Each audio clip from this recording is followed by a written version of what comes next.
Before we get started, I have to show you this clip because it's my favourite thing ever. Like, where is the glow up? You've been set free. Your evil master's been sacked. Go into the field and run around and show us what you can do with all this freedom and, toxicity gone. You've had a bath, you've had a shower, you're free and clean. Show us what you can do. I don't even know if I'm allowed to laugh at that, but I absolutely love out of context clips like that, and Mark Goldbridge is the best provider of them ever. So if you haven't gathered yet, today we're going to talk about some of the hate that Mark Goldbridge gets. I made a similar video about True Geordie last week and it did quite well, and so I thought maybe this would be a good follow-up. Now, like True Geordie, I'm quite a big fan of Mark Goldbridge. I've gotten into him maybe the last year or two, and I think his opinions are quite fair. If you don't know who he is, he runs the United Stand, which is a Manchester United Football Club fan channel. I am also a fan of Manchester United, so I can appreciate that.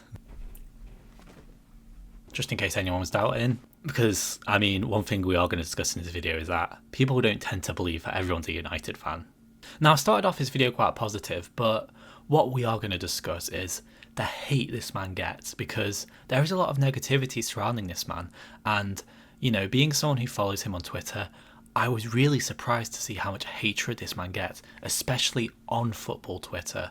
And I think it's really important to discuss some of these controversies, and they're quite easy to address because some of them have real easy explanations, but there is some nuance. And even as someone who watches his content, I promise you, if you're someone who doesn't like him, I am going to be fair.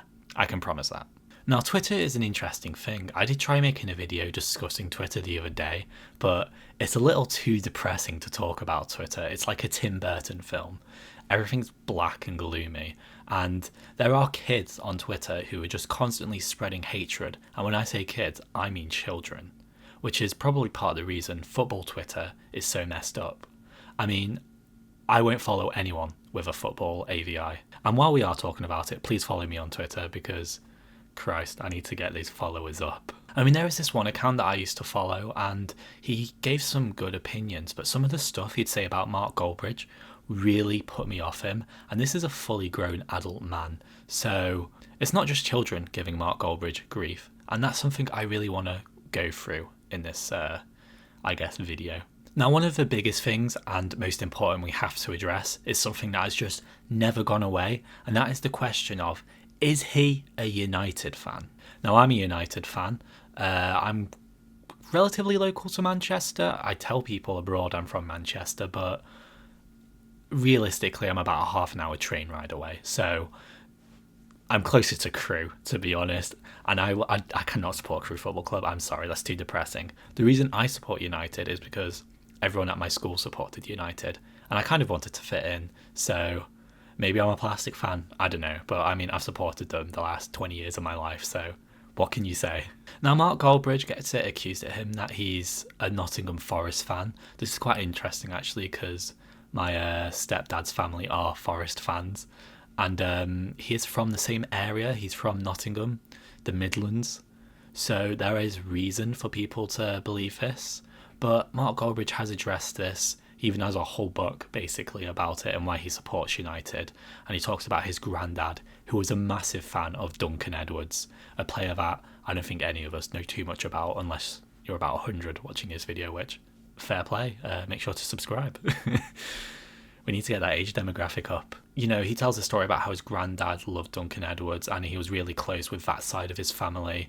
And even though his father was a fan of another club that wasn't Nottingham Forest, I'd have to check out who that is, he loved football and he connected to it through his granddad. So I think that's a believable story. The reason people say he's a fake United fan is because obviously in the media, Manchester United is the biggest team, at least to English speaking people. Their socials absolutely bang, and if you're going to make a fan channel of, let's say, Nottingham Forest, it won't do very well. Whereas you do one for Manchester United, it's more likely to succeed. I don't think there is much validity to this story, to be honest.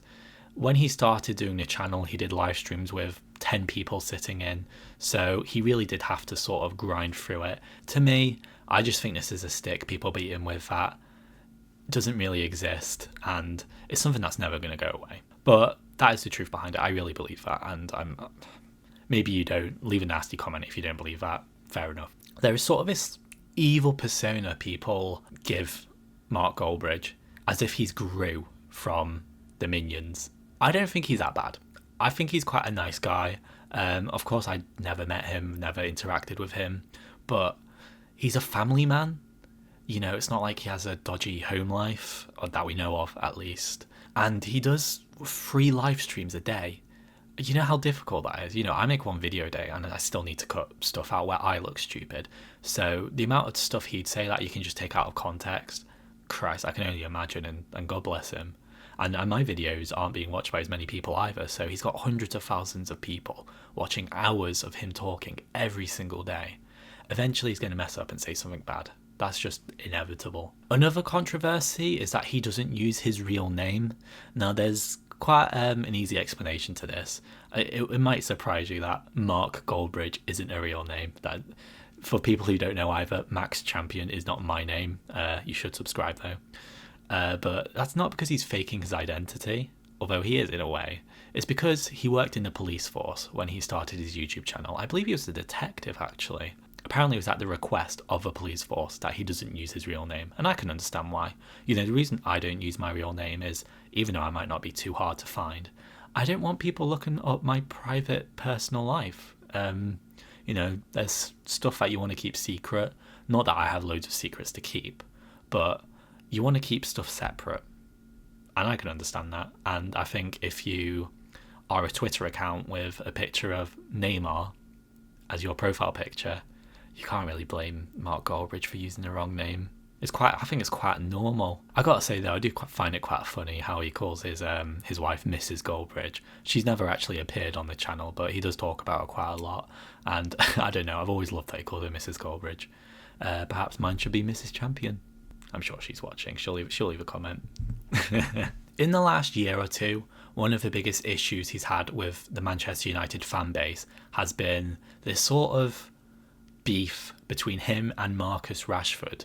Now, I don't think he's necessarily too critical of Rashford, but he did get a comment on one of his tweets from Marcus Rashford, and I mean, we talk about ratios. The ratio here is incredible. And Rashford, he's one of the biggest Manchester United players. It's just been announced by him that he's leaving, and the outpour, it's actually kind of beautiful to see that that he has so much love, because, you know, he's a man who's had so much hatred given towards him over the last year, and see people come out and show their love for him. I appreciate that. You know, I'm someone who grew up with him almost, so it's really lovely to see.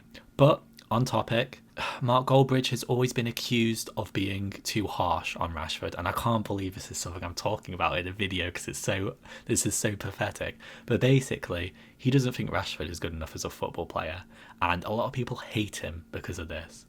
Now again, this is so petty because you're talking about opinion. You know, I have shirts with Rashford on them. I've always appreciated Rashford. And I think Mark actually said Rashford used to be one of his favourite players. But the last few years, and oh Christ, I can't believe I'm giving my football opinion on a YouTube video, but Rashford has not been worth the money he's been given. And Mark has been quite critical of that. And people don't like that, which is fair enough. Again, this is such a non-problem, but it is something a lot of people talk about. Interestingly, on YouTube, a lot of his comments say he's too kind towards Rashford. So it is interesting how YouTube and Twitter see the situation completely differently, isn't it? And one of the big things that was sort of drifted away in the last few months, but was definitely a massive controversy, were these allegations that he was part of an agency called SEG, or that he was receiving payments from this agency. Now, there are a few Manchester United players and the old Manchester United manager, Erik ten Hag. They were represented by this agency. I think it might be a PR firm, but I'm not too sure. I'll leave in a little audio clip of what it really is. Goldbridge was accused of receiving payments from this agency to support Erik ten Hag, which, again, this is something he denied. He even said he'd go to court over it. Do SEG pay you? Mate, I'm quite happy to say absolutely not. And if people want to do videos or write articles about it, then let's go to court, because I will 100% win. So I don't think this is a real thing at all. I think this is actually kind of ridiculous, to be honest. And another sort of instance of Twitter over-egging the pudding when it comes to talking about Mark Goldbridge and criticising him. Now, I could sit here all day and talk about the hatred that Mark Goldbridge gets and all of the controversies that he's been involved in, but people won't be interested in that, and my watch time isn't that great, so we'll try and keep this as concise as possible. Overall, I think Mark Goldbridge gets hit with a lot of criticisms that aren't fair, and I think he is good for the platform. He is the biggest YouTuber who owns a football-based channel, especially in the UK, and I think he deserves this mantle. I think he's responsible with it, and he understands that it's something that he's not going to hold forever. I think he's really humble. I think he has interesting opinions. You can never have everyone agree with you. And overall, I think he makes great content. I think a lot of the hatred he gets is unfair. And, you know, we spoke about True Geordie last week. I can see more how someone would dislike True Geordie. With Mark Goldbridge, I think if you give him a chance, there's not much to dislike there. I think he makes good stuff. And let me know what you think. Leave a comment. Let me know what you think of Mark Goldbridge. If you interact with his content, if you just see clips and he annoys you, that would be interesting to see. I thought this would be a good topic to talk about. If there's anyone else you want to see me talk about, let me know. I quite enjoy making videos like this, and these are people I'm quite passionate about and listen to, so it's good to get stuff like this off my chest. Hopefully this one's a bit more fun than the True Geordie one was. If you enjoyed the video, remember to like it and subscribe, and yeah, stay tuned for the next one. Thank you.